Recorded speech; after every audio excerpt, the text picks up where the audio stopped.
Hi, Shifties. We've got a quick update for you. The Shift podcast is taking a little break for the summer, but don't worry. We'll be back in the fall with all new episodes. In the meantime, we won't leave you hanging. What we'll do is be replaying some of our most popular episodes so you can catch the ones you missed or revisit your favorites. Thanks so much for listening, and we'll see you in the fall. The Shift is brought to you by Joy Metrics. Welcome to The Shift. I'm Dr. Andrea Coyle. Welcome back, Shifties, to the next episode of The Shift. And this episode is truly the essence of what Shift is all about. My great friend, Dr. Ecoee Rooney, suggested to me, why don't we shift, Andrea? Why don't I interview you? And I said, oh my gosh, that's a great idea. So Shifties, this episode is a complete shift. I'm going to have Dr. Rooney interview me, and then we're going to riff back and forth. So Dr. Rooney, moving forward, I'm just going to call you Ecoee, but Yes. there we go. Welcome to The Shift. Well, thank you so much. And it is such an exciting moment to finally be with you talking about the things that we've been kind of talking about behind the scenes. And so I wanted to really ask you a little bit about yourself and about how some of these things contributed to some of your shifts. So I think maybe starting with a look at childhood adversity, because that's something that we have talked about. You know that as a forensic nurse, I am very passionate about understanding the impact of ACEs on people's lives. And I think especially as nurses, it's important to understand. So how do you think those challenges that you may have experienced in childhood, how did that shape your perspective? I love that question. First thing I'm going to ask you, Ecoee, is to explain to the Shifties what ACEs are, because I think some people might be saying, I'm not familiar with that. So if you would just explain, because you're the expert.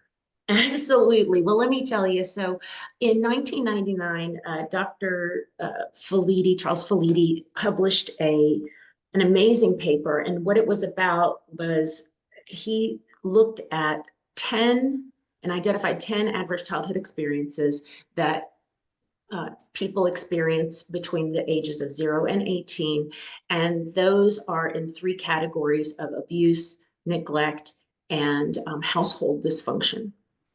And so when you start to count up the number of adverse experiences you had as a child, I'll give you examples. They're in the physical category of abuse, there's sexual abuse, physical abuse, and emotional abuse. Then there is physical, emotional, and neglect. And then there is, in the household dysfunction category, divorce, having people with substance abuse problems in the home, having someone incarcerated, um, lack of food, scarcity, those types of things.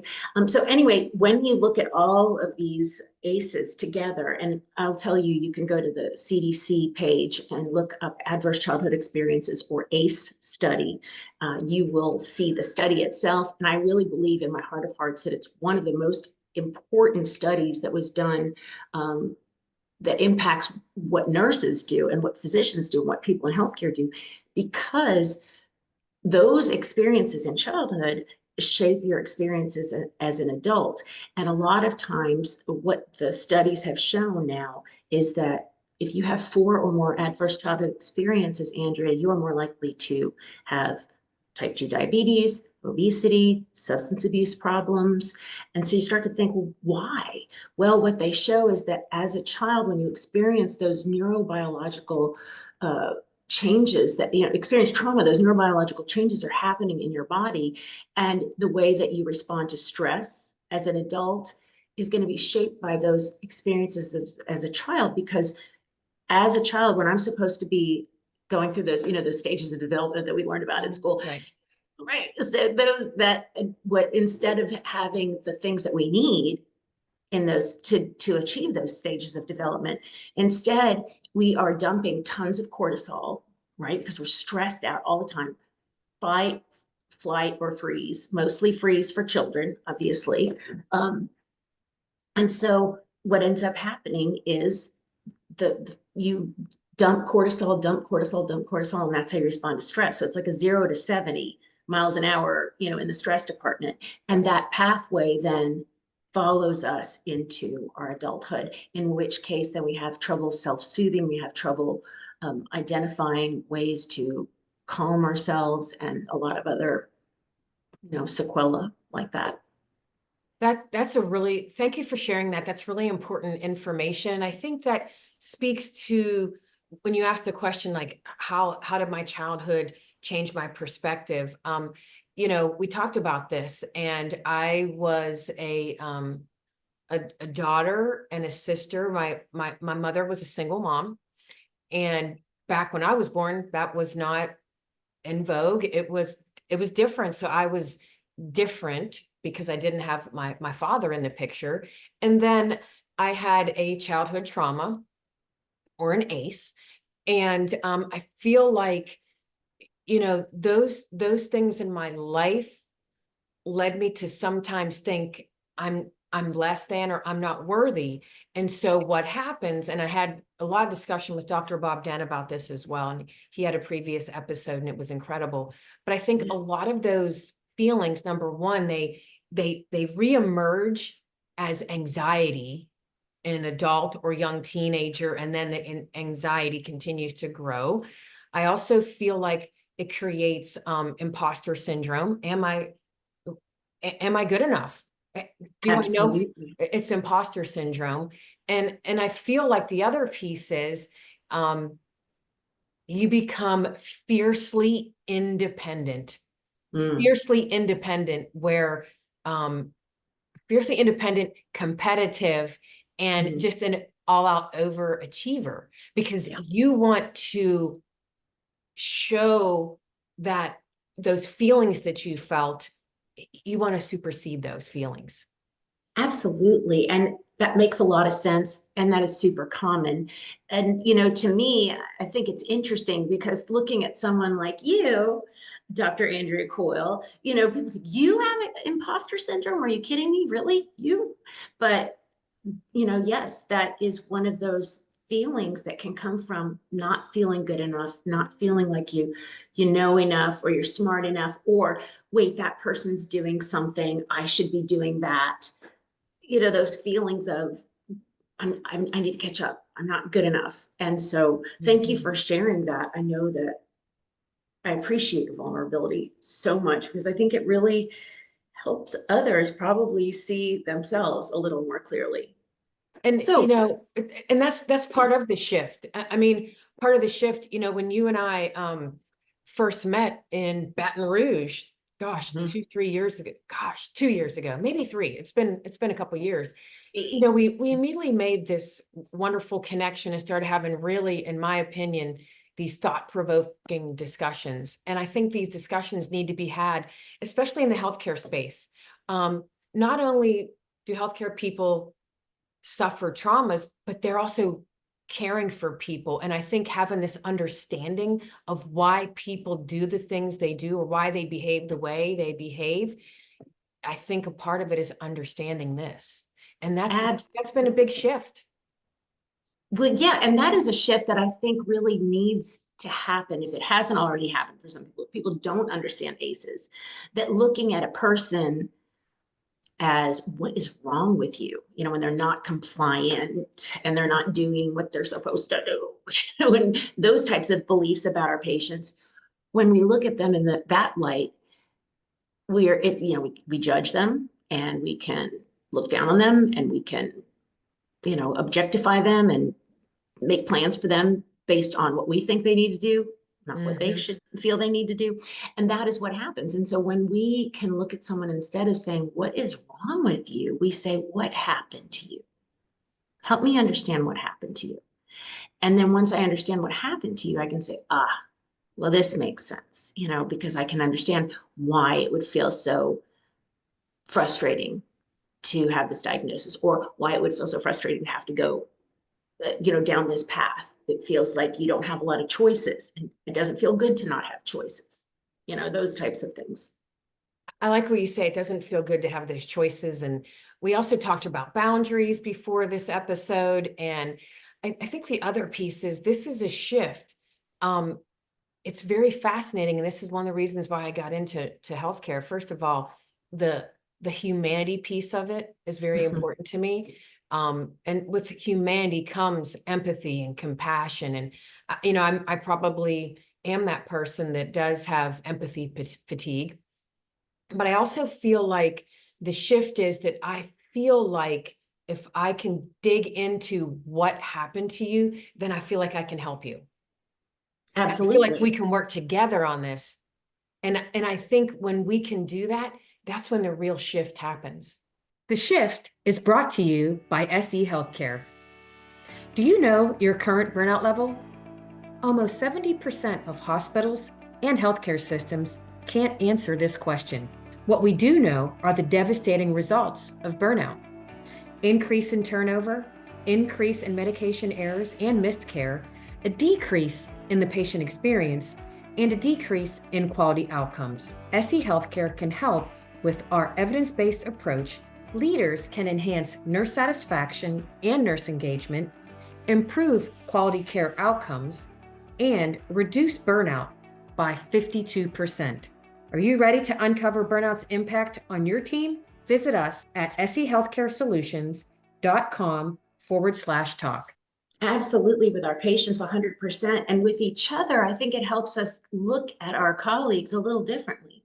Because if someone's really reacting to something in a certain way, it helps us recognize, wow, this person is having big feelings about this, and there's something behind that. And, I don't necessarily need to dig in and understand what it is, but I can say, this person is reacting out of fear, or this person is reacting, you know, based on a past experience. So, for example, have you ever had someone cheat on you, something like that? And that's a common experience. I'll say, if you ever had someone cheat on you, before it ever happened, it wasn't a fear, right? It wasn't like this could happen. But once it's happened to you, then what happens for the next few relationships is, boy, this person could be a cheater. They could be a cheater. And that is what that kid does is, instead of believing I have safety, I'm home and everything's good, once you've had a bad experience and you realize people can do mean things to you, people can be cruel or people can be unfair, then the child starts to understand and anticipate and worry that this other person might be unfair or this other person might be unfair, or so that's the impact. So That I is want the you impact. to tell Yeah. me about, there was one experience that you shared with me, and I think it just really hit the nail on the head when we're talking about being a kid and maybe living in experiences that don't feel good. And then the first little shift that you experience as a child, where you're helping yourself, where you're lifting yourself up. You want to tell me about that? I Well, want to hear. I think that was when I was 4 years old. I learned how to ride a two-wheel bike as a 4-year-old. And Who I does that? remember riding that bike around the corner, and the neighbors, Dominic and Joanne, had a little dog named Ralphie. And I remember riding my bike past Ralphie and Dominic and Joanne and waving my hand. But in my head, I'm thinking to myself, man, I can do this. I can ride this bike and I can feel good. And I'm like a superhero because no other 4-year-old in the neighborhood's riding a two-wheel bike except for me. And Yes. it was that maybe it was a shift in my own mindset that, you know, I, I can do whatever I put my mind to. Yes. How powerful is that, right? That little kid lifting herself up and like, not only I can do the thing, but you're like patting yourself on the back, like, yeah, go, Andrea, I can do this cool thing.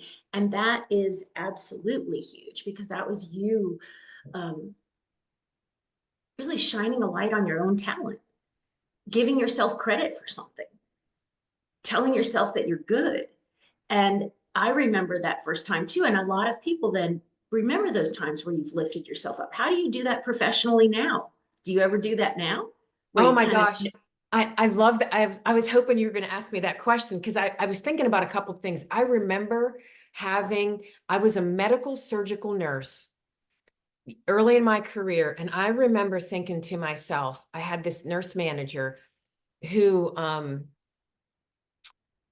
definitely had opportunities. Well, I'll be very politically correct and very diplomatic. She had a Kind. lot of opportunity.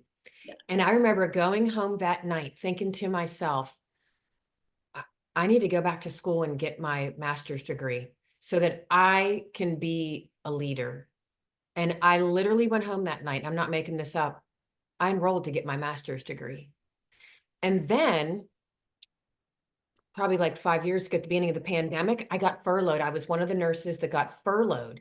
And I'd never not had a job in my life. It was devastating. Within 24 hours, I had called a travel company and I was on my way to a New York City suburb hospital as an assistant director in a behavioral health hospital. And the contract was supposed to be for 6 weeks, but it ended up being 6 months. And so I thought, you know, you can throw me whatever you want. You can just keep throwing those darts. You can keep throwing shade. You can do whatever you want. But underlyingly, it's that perseverance, it's that self-motivation, it's all that. And so that's how I've shifted so many times, based on what I learned as a child on how to survive, how to be a survivor, how to make it happen, how to make it rain. Absolutely. And how amazing is that? That speaks so much to, human resilience and the resilience of children, but not just that, what you got from that experience. And while those experiences are amazing and showing the ways in which you've lifted yourself up, I know that there are also ways where those types of experiences can also still drag you down, and you do doubt yourself, and you do have days where you doubt yourself and you wonder and think about, am I as good as I think I am? Like that imposter syndrome that you Right. mentioned. So And powerful. I still think that sometimes. I really think that. I'm like, what, why am I doing this podcast? But people like it. I have self-doubt. I think, well, is this shift podcast really helping people shift? Is it really? And then you start to doubt yourself. But I have a great positivity squad in my life. You're one of my Yeah, squad members. And I think we all need a positivity squad to help lift us absolutely. up. Well, and that's a really good, I was going to ask you about coping mechanisms, but I think that mechanism in and of itself is really powerful. Is you're saying no to negativity. You're pushing it out, like it comes in, it creeps in, you've described, but Mhm. it sounds to me like you're pushing it out and surrounding yourself with the people you need, the people that respect you, respect what you're doing, appreciate you, so then it's like you're hearing that more of the words that are feeding your soul and helping you. That's amazing. Amazing, Andrea. Yeah. So tell Thank you. me, are there specific coping mechanisms or practices that you've developed? Do you think, I mean, those are some strategies that you've described, but what are some specific like coping mechanisms that you might find when you're starting to get into a negative space and you need to shift out of that negativity? How do Mm. you do that? One of the first things I do is I literally take the deepest breath, starting with my toes. Like Mm, I start at with my toes and I take this big, deep breath. And then I really start to practice gratitude. And beautiful.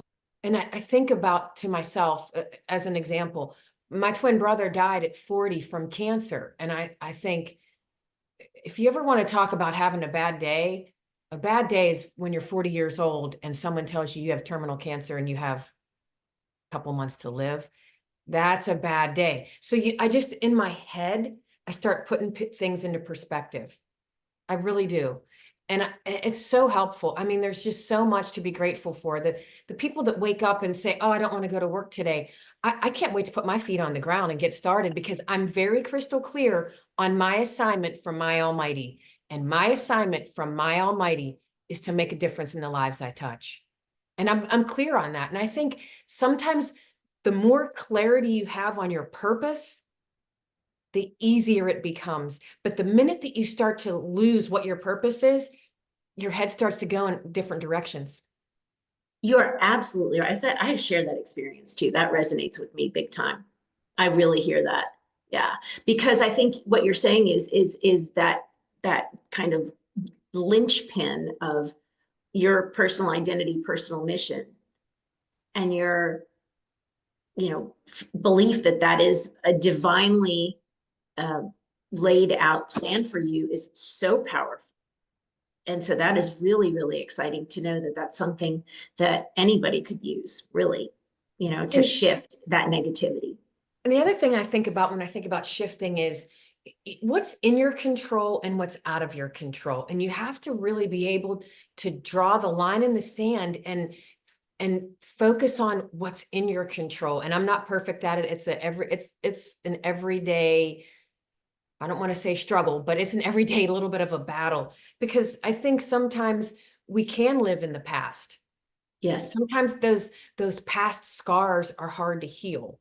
And but you have to be able to say to yourself, stop going there. You have to have that mental strength to say, don't go there. Don't let that bring me down. Let's live. Let's be present right in this moment. Let's be in the present moment right now, you and I talking about how we're helping people shift that are listening to this episode. And I think that's one thing. Being present is something else. That's a coping skill, to be present.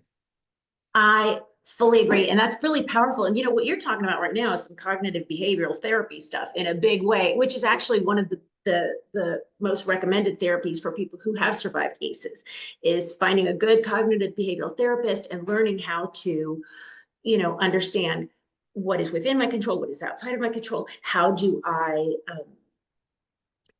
find what my thoughts are, because what they say is your thoughts create your feelings, create your actions. So if I'm having really negative thoughts, this sucks, it's the worst, you're the worst, blah, blah, blah, then my thoughts will then make my feelings, well, I'm feeling really angry about it, blah, blah, blah. And then your actions are going to come out real negative.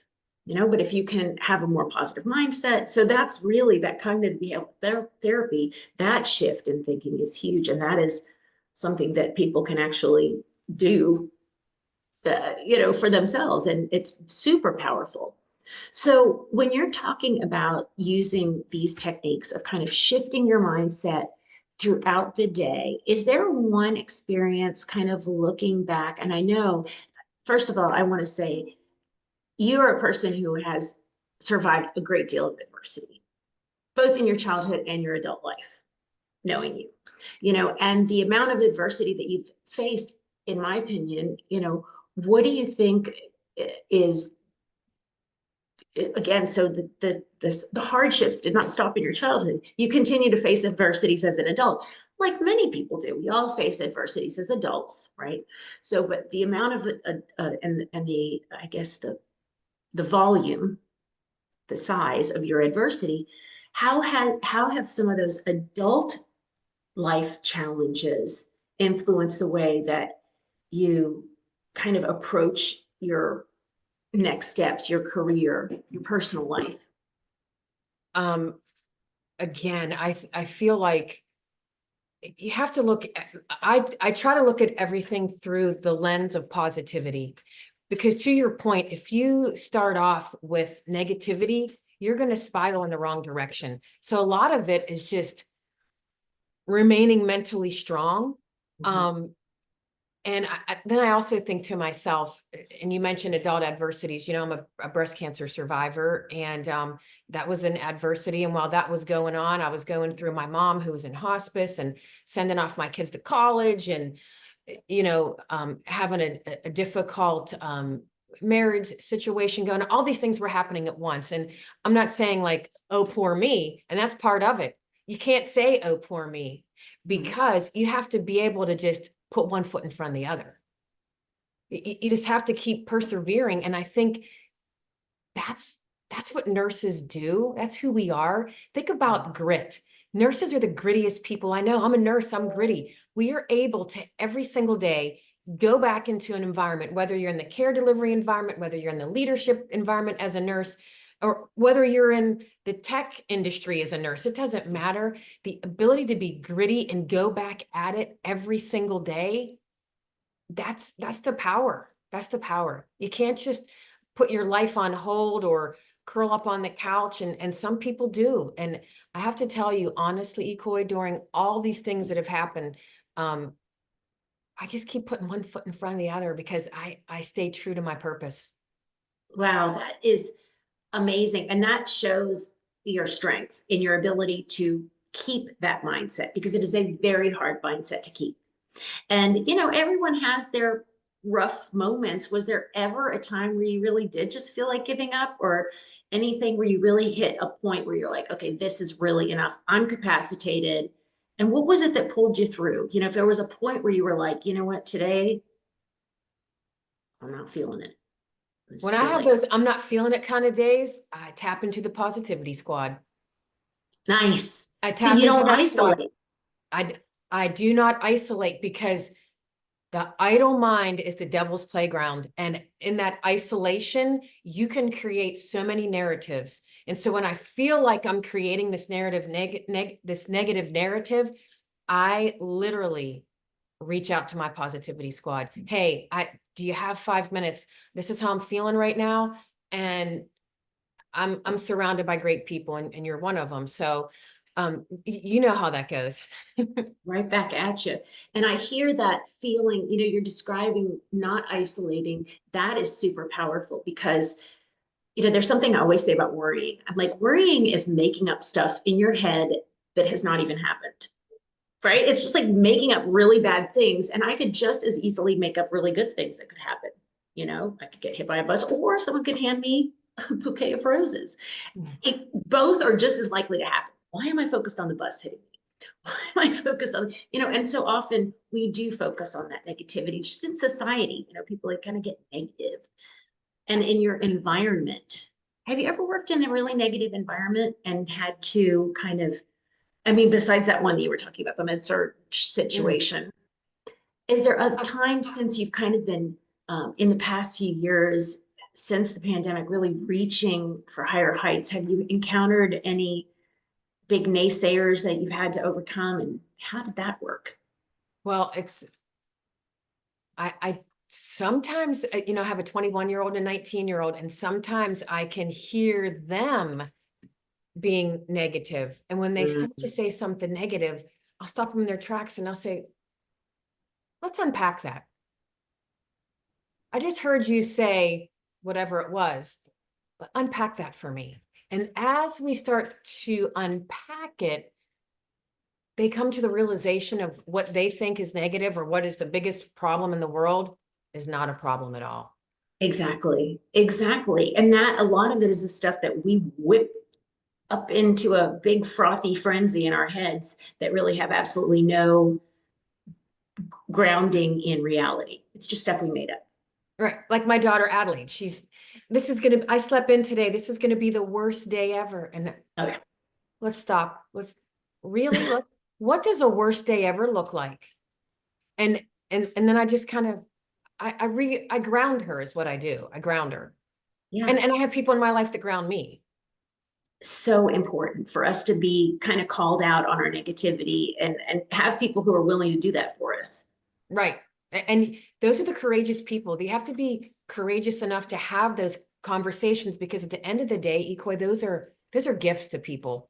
They're gifts. When someone can stop you in your tracks, shift your mindset, shift your attitude, shift your thoughts, those are courageous conversations.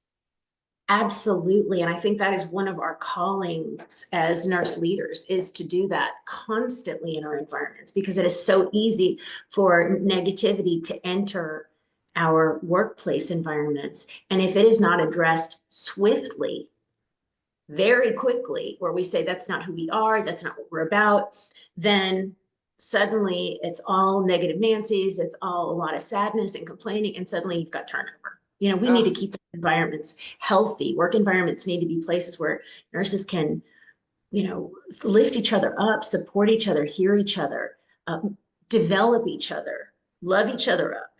So I think that in those spaces where you may have a lot of new nurses or people who are, changing, shifting in their careers, they need people receiving them that are welcoming them with open arms and positivity and encouragement more than ever. And at that point in your life, that's one of your big, self-doubting moments, right? As a new nurse, that's like That's exactly. the So definition of self-doubt. 100%. So here's how we typically, first of all, thank you for your brilliant idea. And when we end the shift, we typically give people a couple of nuggets to think about, but I have to tell you, in this episode, we don't have to, because we've already given so many nuggets. It's incredible. But I am going to ask, would you be willing to come back and interview me again? I would be so delighted. There's so much that I want to know about you because I think the way that you're living your life right now, Andrea, is you figured out something, right? You've had that shift and you've figured it out. And I think so many nurses and people can benefit from hearing someone who's figured it out, figured Oh, out those important things. I mean, obviously, we're all here to learn so much, but as far as not buying into the negativity, that is something that is a big challenge for a lot of people that, I've seen over my years working with people in healthcare. It's something that people need to understand. I love it. This is great. And then I say this at the end of every episode. Shifties, remember, your shift makes a difference. Keep shifting. Enjoying the shift? Help us reach more nurse leaders by rating and reviewing us on your podcast app. It takes just a minute, but makes a big impact. Search for The Shift, tap those stars, and share what you love. Your feedback shapes our future episodes and helps others discover us. Remember, rate, review, and amplify The Shift today.